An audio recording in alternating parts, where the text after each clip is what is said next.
الدین نبی رحمت کی بارگاہ میں سلام عرض کرو۔ حضرت معین الدین حضور کی بارگاہ میں سلام عرض کرتے ہیں، جواباً ارشاد ہوتا ہے وعلیکم السلام یا سلطان الہند، تم پر سلامتی ہو اے ہندوستان کے بادشاہ۔ اور ایک دوسری روایت میں یہ آتا ہے کہ حضور نبی رحمت شفیع امت کا ارشاد وقار ہوا، آپ کو بشارت ہوئی کہ حضور ارشاد فرما رہے ہیں معین الدین تم ہمارے دین کے معین ہو، جاؤ تمہیں ہندوستان کا والی بنایا ہے، وہاں جاؤ کفر میں جا کر ایمان کی شعاؤں کو منبر پاک پر جلوہ فرما استاذ ذی وقار حضرت مولانا محمد امتیاز علیمی صاحب قبلہ و دیگر ارباب مجلس، طلبہ کرام، السلام علیکم ورحمۃ اللہ تعالی وبرکاتہ۔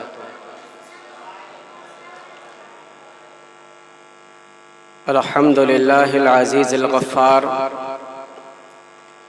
والصلاة والسلام على سيدنا وحبيبنا المختار وعلى آله وأصحابه الأخيار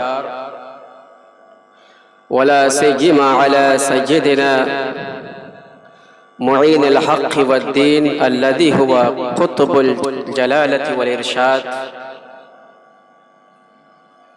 أما بعد فأعوذ بالله من الشيطان الرجيم، بسم الله الرحمن الرحيم، إن الذين آمنوا وعملوا الصالحات سيجعل لهم الرحمن ودا۔ صدق الله مولانا العظيم وبلغنا رسوله النبي الأمين المكين الكريم، ونحن على ذلك لمن الشاهدين والشاكرين، والحمد للہ رب العالمین۔ آئیے حضرات، عشق و محبت کی تمام تر توانائیاں سمیٹ کر نبی رحمت، شفیع امت، کاشف غمہ، آقا کریم علیہ الصلاۃ والتسلیم کی بارگاہ میں غوث ہیں، محی الدین غوث ہیں اور خواجہ معین الدین ہیں، محی الدین غوث ہیں اور خواجہ معین الدین ہیں۔ اے حسن کیوں نہ ہو محفوظ عقیدہ تیرا، اے حسن کیوں نہ ہو محفوظ عقیدہ تیرا۔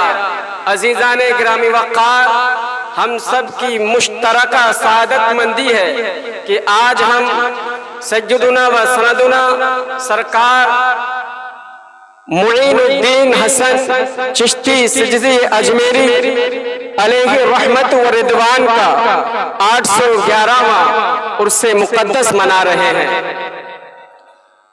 محبان گرامی وقار، سیدنا سرکار خواجہ ہند، تاج الاولیاء، حجت الاولیاء، سراج الاصفیاء، فخر الکاملین، قطب العارفین، ہند الولی، عطائے رسول، معین الحق والدین، وارث النبی فی الہند، خواجہ خواجگان، سیدنا و سندنا سرکار خواجہ غریب نواز رضی اللہ تعالی عنہ کی ولادت و سعادت 14 رجب المرجب 536 ہجری میں سرزمین خراسان میں ہوئی۔ آپ کے والد بزرگوار سیدنا غیاث الدین حسین امیر تاجر علیہ رحمت و رضوان اپنے عہد کے نامور اور مشہور عالم دین ہیں۔ آپ کے علم و فضل کا شہرہ سرزمین خراسان میں پوری آب و تاب کے ساتھ تھا۔ آپ کی والدہ ماجدہ سیدہ ماہ نور علیہ الرحمہ اپنے وقت کی زاہدہ خاتون گزری ہیں۔ آپ کی والدہ ماجدہ سیدہ ماہ نور علیہ الرحمہ فرماتی ہیں کہ جب حسن میرے شکم اطہر میں تھے اس وقت مجھے اچھے خواب نظر آتے تھے جب میرے معین الدین میرے شکم میں تھے، میرے گھر میں خوشیوں کا نزول ہو رہا تھا، رحمتوں کی برسات ہوتی تھی، دشمن بھی دوست بنتے ہوئے نظر آتے تھے۔ جب معین الدین کی ولادت ہوئی تھی اس وقت پورا گھر بقعے نور بن گیا تھا۔ یہ سیدنا و سندنا خواجہ غریب نواز رضی اللہ تعالی عنہ ہیں۔ آپ کی ابتدائی تعلیم آپ کے والد بزرگوار سیدنا سرکار غیاث الدین علیہ رحمت و رضوان کے زیر سایہ ہوئی ہے۔ آپ نے 9 سال کی عمر میں قرآن کریم کو حفظ کر لیا، اللہ اکبر۔ 9 سال کی عمر پاک ابھی آپ کی ہوئی تھی، آپ کلام پاک کے حافظ بن گئے۔ 11 سال تک تو آپ نے انتہائی ناز و نعم کے ساتھ اپنے والدین کے لاڑو پیار میں رہتے ہوئے زندگی بسر کی، اور زندگی کا سفر ابھی چل ہی رہا تھا کہ ابھی 15 سال کی عمر بھی نہیں ہوئی تھی کہ آپ کے والد ماجد سیدنا غیاث الدین علیہ رحمت و رضوان کا سایہ آپ کے سر سے اٹھ جاتا ہے۔ معزز طلبہ، ابھی سرکار خواجہ غریب نواز رضی اللہ تعالیٰ عنہ کی عمر پاک 15 برس کی بھی نہ ہوئی تھی کہ آپ کے والد بزرگوار کا سایہ سر سے اٹھ گیا۔ آپ کو بڑا صدمہ لگا، آپ غم سے نڈھال ہو گئے۔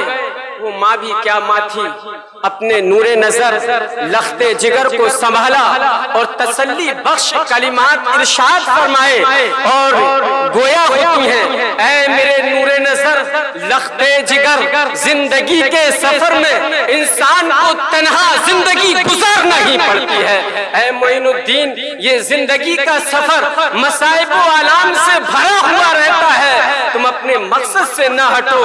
تمہارے والد کا یہ خواب تھا کہ میرا معین الدین علم و فضل کے میدان کا شہسوار بنے گا، تمہارے والد کا یہ خواب تھا کہ میرا حسن علم و فضل کے مملکت کا بادشاہ بنے گا، لہذا اپنے مقصد اصلی کی طرف رواں دوا رہو، ابھی تو زندگی باقی بہت باقی ہے، تمہیں دین متین کی بڑی خدمتیں انجام دینا ہے، تمہارے علمی خدمات کے پیش نظر نہ جانے کتنی ظلمتیں چھٹیں گی، کفر و شرک کے میکدوں میں ماتم آئے گا، ابھی تمہیں بڑی خدمت انجام دینا ہے۔ معین الدین، گھبرانے کی ضرورت نہیں ہے میرے لخت جگر نور نظر۔ آپ کی والدہ کے یہ کلمات آپ کے دل پر اثر کرتے ہیں، آپ علم دین حاصل کرنے میں لگ جاتے ہیں۔ مدرسہ میں آپ نے داخلہ لیا اور وہاں سے علم حدیث، علم تفسیر، علم قرآن میں مہارت حاصل کرتے ہیں۔ ابھی 1 سال بھی نہیں گزرا تھا کہ آپ کی والدہ ماجدہ کا بھی سر سے سایہ اٹھ جاتا ہے۔ 16 سال کی عمر پاک میں والد کا سایہ بھی سر سے اٹھ چکا ہے، والدہ ماجدہ کا سایہ بھی سر سے اٹھ چکا ہے۔ اب کیا ہے، وراثت میں ایک آٹا پیسنے کی چکی ملی ہے اور ایک باغ وراثت میں ملا ہے، اس کے وارث سیدنا سرکار خواجہ غریب نواز ہوتے ہیں۔ اب اس کی دیکھ بھال کر رہے ہیں، آپ کی تعلیم کا سلسلہ موقوف ہوتا ہوا نظر آتا ہے، آپ باغبانی کر رہے ہیں۔ اسی اثنا میں ایک مجذوب وقت حضرت ابراہیم قندوزی رحمت اللہ علیہ کا گزر آپ کے باغ کی جانب سے ہوتا ہے۔ حضرت خواجہ ان سے ملاقات کرتے ہیں، عقیدت مندانہ ہاتھوں کو بوسہ دیتے ہیں۔ اس مجذوب وقت کو یہ بڑا پیارا لگا، فرمایا، اے بیٹا تیری خواہش کیا ہے، بتا تو صحیح تیری خواہش کیا ہے۔ حضرت خواجہ فرماتے ہیں، اے مرد قلندر، میری خواہش صرف اتنی ہے کہ میرے باغ میں کچھ لمحے آپ گزار لیجئے، کچھ دیر کے لیے میرے باغ میں بیٹھ جائیے۔ یہ درویش صفت انسان کو یہ لب و لہجہ بڑا پیارا لگا اور آپ حضرت خواجہ کے باغ میں بیٹھ جاتے ہیں۔ حضرت خواجہ 2 طباق انگور کے پیش کرتے ہیں کہ اے بزرگوار ان کو تناول بھی فرما لیجئے۔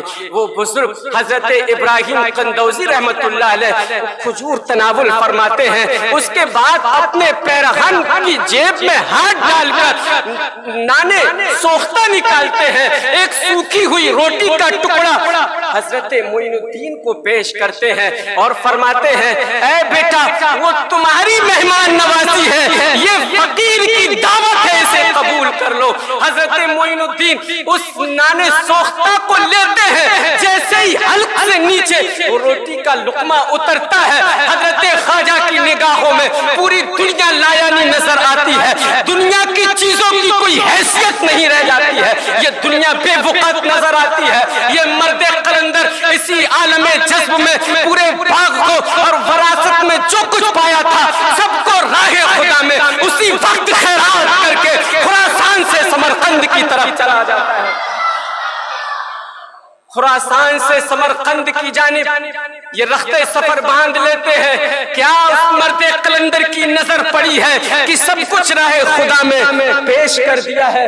اب یہ سمرقند کی جانب نکلے، وہاں جا کر علوم ظاہری میں کمال حاصل کرتے ہیں، درک حاصل کرتے ہیں۔ جب علوم ظاہری میں آپ کو احساس ہوا کہ مہارت حاصل ہو چکی ہے، دل بے چین و بے قرار تھا، اور علوم باطنی کی طرف توجہ فرماتے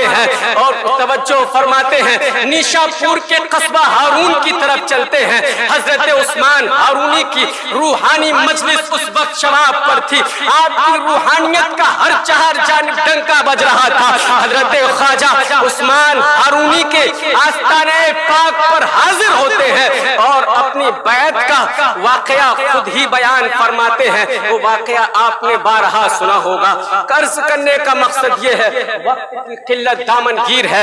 حضرت خواجہ عثمان ہارونی رضی اللہ تعالی عنہ کے ساتھ جو واقعہ آیا، اس واقعے کا آخری لمحہ یہ ہے کہ جب حضرت خواجہ عثمان ہارونی رضی اللہ تعالی عنہ آپ کو جام عشق و محبت پلا رہے تھے، جام معرفت پلا رہے تھے، اسی اثنا میں آخری لمحات میں حضرت عثمان ہارونی رضی اللہ تعالی عنہ جب آپ کو ریاضت و مجاہدہ کرا چکے، ایک شب ایک رات ایک دن جب آپ نے ریاضت و مجاہدہ میں گزارا، تو حضرت عثمان ہارونی نے فرمایا ہمارے مشائخ کے طبقات میں یہی ایک شب و روز کا مجاہدہ ہے۔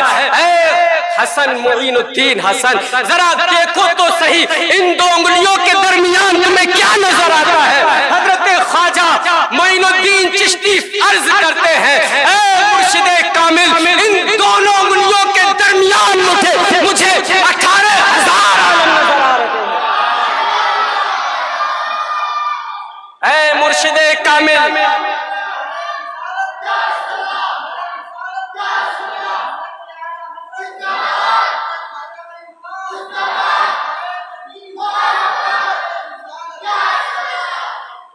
اے مرشد کامل، جو تم نے جام محبت پلائی ہے، جام معرفت جو تم نے پلایا ہے، 18,000 عالم کا میں اس وقت مشاہدہ کر رہا ہوں۔ حضرت مرشد فرماتے ہیں معین الدین تیرا کام ہو گیا، اور ایک اینٹ پاس میں پڑی ہوئی تھی، اس کی طرف اشارہ فرمایا، جاؤ اینٹ کے نیچے دیکھو کیا ہے۔ حضرت معین الدین اینٹ کو اٹھاتے ہیں اور کچھ درہم اس کے نیچے دستیاب ہوتے ہیں۔ مرشد فرماتے ہیں جاؤ درویشوں میں انہیں تقسیم کر دو، فقیروں میں لنگر کھلا دو، تیرا کام ہو گیا ہے۔ اللہ اکبر کبیرہ، یہ تھی مرشد گرامی وقار کی نظر مبارک۔ اس کے بعد آپ مدینہ منورہ کی حاضری کے لیے جاتے ہیں، حضور کے آستانہ پاک پر حاضر ہوتے ہیں۔ انتہائی اختصار کے ساتھ میں اس واقعے کو اپنے الفاظ کا جامع پہنا رہا ہوں، یہ ٹوٹے پھوٹے الفاظ ہیں، بارگاہ چشتیت میں قبول ہو جائیں۔ ہو سکتا ہے آج کا دن میری تقدیر کو بدل دے، میرے مقدر کو بدل دے، کیونکہ انہیں کرم کرتے کوئی دیر نہیں لگتی۔ اس آستانے پر سائل عقیدت و محبت کے ساتھ کھڑا ہو کر نذرانے محبت پیش کر دے، وہ پل میں قسمتیں بدل دیتے ہیں، تقدیریں بدل دیتے ہیں۔ حضرت خواجہ عثمان ہارونی مدینہ منورہ حاضر ہوتے ہیں، سر خواب میں حضرت عثمان ہارونی کی زیارت ہوتی ہے۔ خواجہ معین الدین حسن کو حکم ہوتا ہے، اے معین الدین نبی رحمت کی بارگاہ میں سلام عرض کرو۔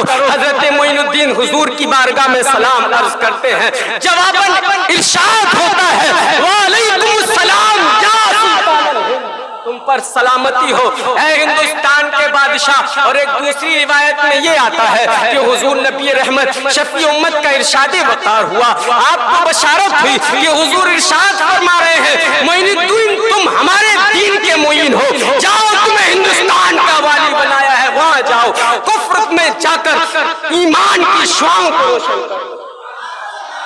حضرت خواجہ معین الدین چشتی رضی اللہ تعالی عنہ حضور نبی پاک کا اشارہ پا کر ہندوستان تشریف لاتے ہیں. آپ کے ہمراہ 40 مرد قلندر تھے، 40 اللہ والے تھے، جو ہر ایک اپنے آپ میں کہیے قدوۃ الاولیاء رہا ہوگا، زبدۃ الاسفیاء رہا ہوگا. آپ کی میت اور صحبت جسے حاصل رہی ہوگی وہ کیا رہا ہوگا، اس کا مقام و مرتبہ کیا رہا ہوگا کہ جس کی ایک نظر کسی پر پڑتی ہے تو ایمان سے اس کو حصہ مل جایا کرتا ہے، اس کا دل منور ہو جایا کرتا ہے. اور جو لوگ دن رات آپ کی معیت میں رہ رہے ہوں ان کی بزرگی کا عالم ہم و شما کیا لگا سکتے ہیں. آپ بہرحال یہ دور و دراز کا سفر کرتے ہوئے، راستے کے مصائب کو برداشت کرتے ہوئے، مخالفت کی تیز و تند آندھیوں کا مقابلہ کرتے ہوئے اور انہیں پست کرتے ہوئے، مات دیتے ہوئے آپ ہندوستان کی طرف رواں دواں ہیں. ہندوستان کی سرزمین پر آپ نے اجمیر مقدس کو اپنا مسکن بنایا اور پھر اس کو پورے ہند کی راجدھانی بنا کر پورے عالم میں اس کو چمکا دیا ہے. یہ وہی خواجہ خواجگان ہے. عزیزان گرامی وقار، ہم انہی چند کلمات پر اپنی گفتگو کو ختم کرتے ہیں. اللہ ہم سب کی حفاظت فرمائے، ہندوستان کو نظر بس سے محفوظ و مامون فرمائے. خواجہ خواجگان کا روحانی تصرف کل بھی ہندوستان پہ تھا، آج بھی ہے اور صبح قیامت تک رہے گا. خواجہ ہندوستان کے روحانی تصرفات کے سائے میں مسلمانان ہند کل بھی عزت و وقار کے ساتھ زندگی جی رہے تھے، آج بھی جی رہے، صبح قیامت تک اسی سائے میں انشاءاللہ عزت کے ساتھ زندگی گزاریں گے. وما توفیقی الا باللہ. السلام علیکم.